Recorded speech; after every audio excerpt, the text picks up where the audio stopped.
Today is one of those Sundays in ministry that holds a lot at once.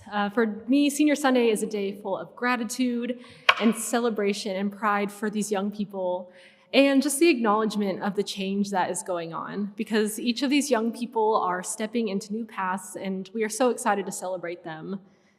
And Senior Sunday reminds us as a church just how much can change in 6 years. Because that's how long youth ministry is. 6 years ago, these seniors stepped into youth ministry as sixth graders, and since then, so many things have changed, from their schedules to their friends to their interests, the questions that they have and their understanding of who they are and who God is. They changed so much in just 6 years, and many of you have probably seen them leading worship or greeting during church, doing the announcements, serving communion, sharing stories from mission trip, or just running around the church and playing.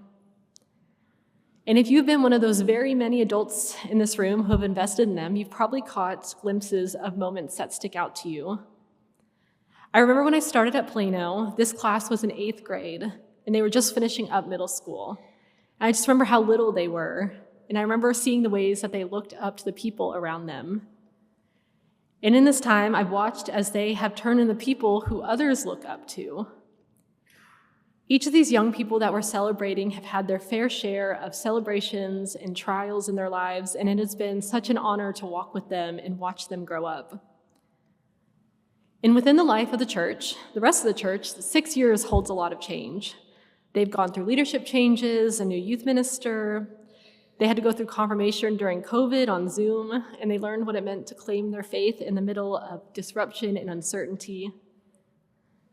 In youth ministry, by its very nature, is a place of constant change. Nothing stays the same very long in youth group. Each year looks different as students grow and they shift and they ask new questions and they become new people. And every single year we have to lose a class of seniors and we gain a class of 6th graders, and it changes the dynamic of the group. Each year, our church and its adults show up in different ways to invest in them. And because the ministry itself is constantly changing, myself, along with my youth and adult leaders who lead the youth group, have to be creative in how we lead our youth ministry.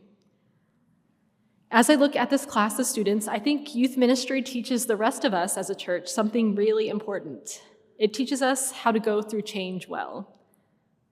Because our church as a whole also goes through leadership changes and new groups coming and going.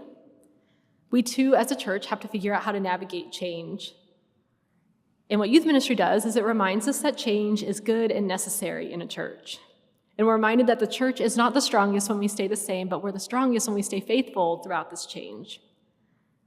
And I think that's exactly what we've been practicing alongside these seniors. I've personally watched this entire congregation invest in them. We've watched them grow, and we've listened to their questions. We've walked with them through moments of confidence and moments of doubt. We've been patient with them, and we've let them lead in spaces like worship that are typically adult-led spaces, and we let them lean into their gifts. And in doing that, we haven't just been teaching them. I think that we've also been learning from them. I'm a big believer that we can and we should learn from the young people of our church, that we should hear their stories and reflect on how God is at work in them and see how God is at work in us too. Because these young people know what it's like to live in the middle of change. They know what it looks like to wrestle with what they've been taught and figure out how to make it their own. They know what it looks like to take steps of faith without having everything figured out. And when they come and they share their stories, we are reminded that God is at work in their lives and that our church changes and grows. Because investing in young people is not just about the programs or the events that we put on. It's about showing up consistently in the midst of the change. It's about us being a steady presence when everything else is shifting and trusting that God is at work, even when the outcome might look different than we expected it to be. So while today is about our seniors, it's not just about our seniors. It's about honoring the change and the growth that these seniors have been able to go through. And it's a reminder to our church of who we are called to be. A church that keeps showing up for the next group of students, a church that makes space for questions, and a church that listens and learns and trusts that God is still at work in every season of change. As a church and as people, we are and will continue to go through change, and I hope that we can be encouraged by these young people and their stories that they're about to tell. Because if we learn to walk how they have, with honesty and with courage and with faith, we're not just supporting our young people, but we're becoming the kind of church God is still shaping us to be. So y'all are going to get the opportunity to hear from 3 of our seniors, and I'm going to invite Ella Anderson up first to share.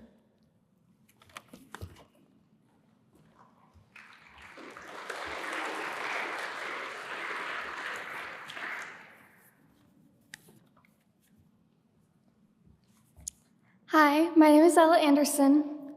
You may know me from my mom, who's the choir director here, or if you see a random guy just come into the Pops concerts and make a ruckus, that's my dad, or my big sister who helps with the children. With all that being said, I've spent a lot of time here and grown up in this church. I want to first start off by recognizing 2 people who have led me to grow tremendously in my faith. One being Sarah, who has taught me so many valuable life lessons that I will take on with me for the rest of my life. And the other one being my mom, who's the most amazing mom anyone could ever have and the best choir director ever.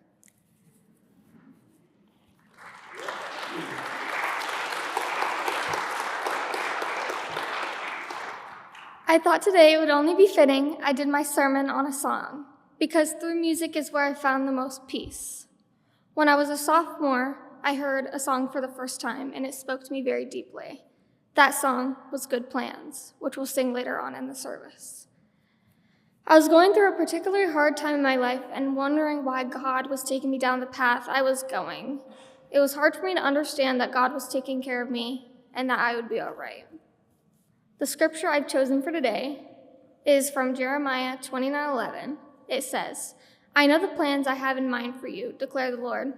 They are plans of peace, not disaster, to give you a future filled with hope." I've picked 3 quotes from the song that spoke to me really deeply. The first quote from Good Plans is, "I walk through the valley of shadow and death, and still I know He has good plans. He has good plans for me." Through the deep valleys in life, God will still be with you, even if you can't feel it. He will guide you through the dark times in life. God won't ensure that there will be no trials, but He will walk you through them. I found a lot of hope hearing those words. Another song quote is, "So fear will not find me, because I'll be dwelling in the house of God." I'm not going to say I'm standing up here with absolutely no fear, but I'm definitely less scared knowing God is by my side. I've spent a lot of years of my life worrying and scared about the future. So I will take heart in deserts and gardens. There will be good seasons and bad seasons. It's important that we have courage and trust the goodness of God. Last summer, I went through one of the toughest trials I've had in my life so far.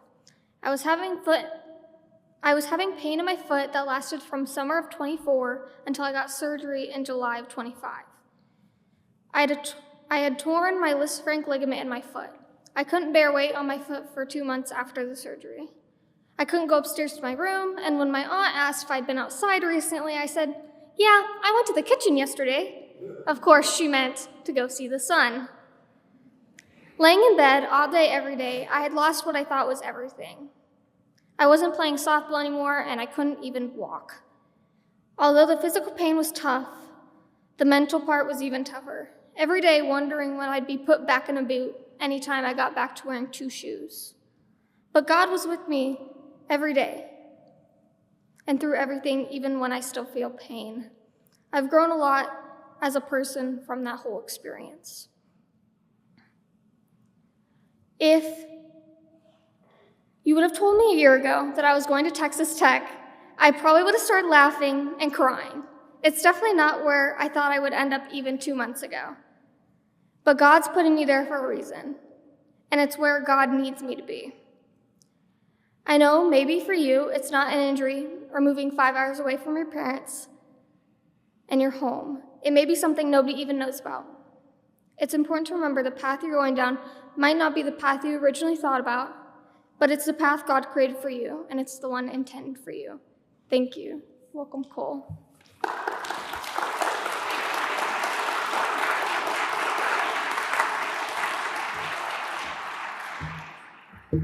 Hello, my name is Cole McClendon, and today I want to talk about how this church has shaped me into who I am.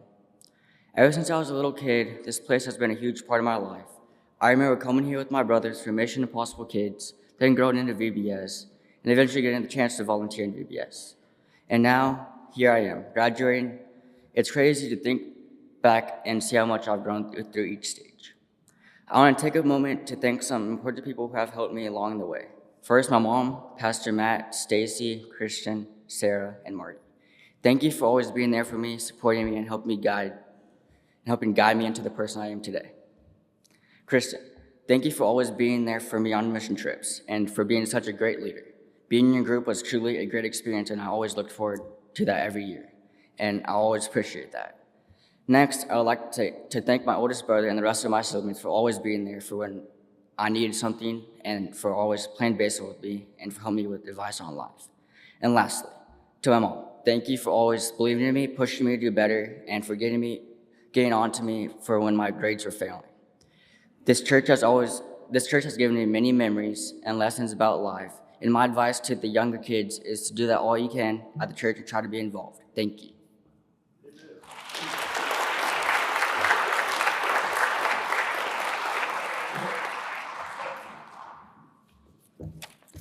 Good morning. For those of you who don't know me, my name is Lindsley Mora, Erica Rivera's daughter. As I look around this room today, I see a community that has been a second family to me for a very long time. For many of you, I'm still that kid you remember running up and down these halls. But today, I'm standing at a major turning point, which is graduation. And this fall, I'll be starting my journey toward becoming an ultrasound technician. Graduation is usually described as a time of pure excitement. And while I am excited, there is also a side to this transition that is a little overwhelming. It's the season of big changes, leaving the familiar halls of school, saying goodbye to the daily routine I've known for years, and preparing to step into a career where I'll be helping people in some of their most vulnerable moments. It's a lot to take in at once. In the middle of all these changes, I kept coming back to a specific verse, Psalm 73:26. Which says, "My flesh and my heart may fail, but God is the strength of my heart and my portion forever." These words start with the very honest, very human truth. We all have limits. We all hit points where our energy runs low or our hearts feel heavy with the weight of big life decisions. Whether you're graduating high school like me, starting a new job, or navigating a whole new chapter of life, we all know what it feels like to reach the end of our own strength. I first learned about this in a place that has become a second home to me, Bridgeport. If you go back to the summer after my third grade year, I was the last person you'd expect to be standing here talking about camp. I remember the day I had to leave. I did not want to go. I was stubborn, nervous, and I definitely didn't see why I needed to spend a whole week in the woods. I thought I could handle things on my own, but honestly, I was already feeling pretty weak before my mom's car even left the driveway. But something shifted when I got there. It wasn't just the songs or the lake. It was the people. For the first time, I was surrounded by other kids my age who actually wanted to learn more about Christ and wanted to grow in their faith. They wanted to improve themselves and be there for the people around them. Seeing their passion showed me that I didn't have to manufacture my own strength. I didn't have to try harder to be a good person. I just had to lean into the same source of strength they were leaning into. But I didn't just learn this at camp. I learned it right here from all of you. Bridgeport was where the light bulb went off, but you were the ones who kept the power on. Over the years, it was the Sunday school teachers who stayed patient with us. It was the church members who stopped me in the hallway just to ask how my week was going. It was every single one of you. From the youngest students in the youth group to the mentors who have been here for decades, who prayed for us every time we headed off on a trip. There were times during high school when things got difficult, when the stress of classes or the uncertainty of what my future would look like felt like way too much. In those moments, I felt like I was running on empty. But then I'd come here. I'd see the consistency of your faith. I'd see how you all lean on God during your own hard times. You showed me that being a person of faith isn't about being perfect. It's about being a part of a family that holds you up when you're too tired to stand. You helped me realize that God doesn't just give us strength out of nowhere. He often gives us strength through the hands and the hearts of the people sitting in these pews. I want to take a moment to look back at the last part of that verse. But God is the strength of my heart and my portion forever. The word strength here can be compared to a rock. Think about that. As I prepared to study to be an ultrasound technician, I'm entering a field where I'll be seeing people in some of their most vulnerable moments, times when their own flesh and heart might be failing. I'm realizing that the ground under my feet is shifting as I leave home, but I'm reminded that when our own hearts feel shaky, God is a solid, unmoving rock. He is the one thing that stays the same when everything else is in motion. And the word portion, it basically means that God is our constant. It's like saying, I don't need a guaranteed success story or a perfect plan to feel secure. If I have God, I have everything I need. As I graduate, my role is changing. This summer, I'm going back to Bridgeport, but not as a camper. I'm going to children's camp to serve. I'll be looking at a new group of third graders, and I know exactly what I'm going to see. I'm going to see kids who are nervous and maybe didn't want to get in the car. Because of what you all have poured into me, I get the privilege of being the one who stands on that rock for them. I'm so grateful for the way this church has trusted me and allowed me to serve as a leader in so many ways over the years. Having the opportunity to lead in our youth group and throughout our ministries is what truly inspired me to want to be a children's counselor in the first place. You all didn't teach me just about faith. You gave me a place to practice it. You showed me that serving others is how we live out the gospel, and I hope to carry that same spirit with me to camp this summer and into my future career as an ultrasound technician. As I prepare to leave high school behind, I'm carrying these words with me like a compass. I don't know exactly what the next few years will look like. I'm sure there will be days in my studies or my life where I feel exhausted and overwhelmed, but I've learned that my own strength was never the point. Thank you for showing me what it looks like to lean on God and being the community that has taught me that it is okay to admit when we're tired, because that is exactly when we find the rock that never moves and the constant that never runs out. Thank you.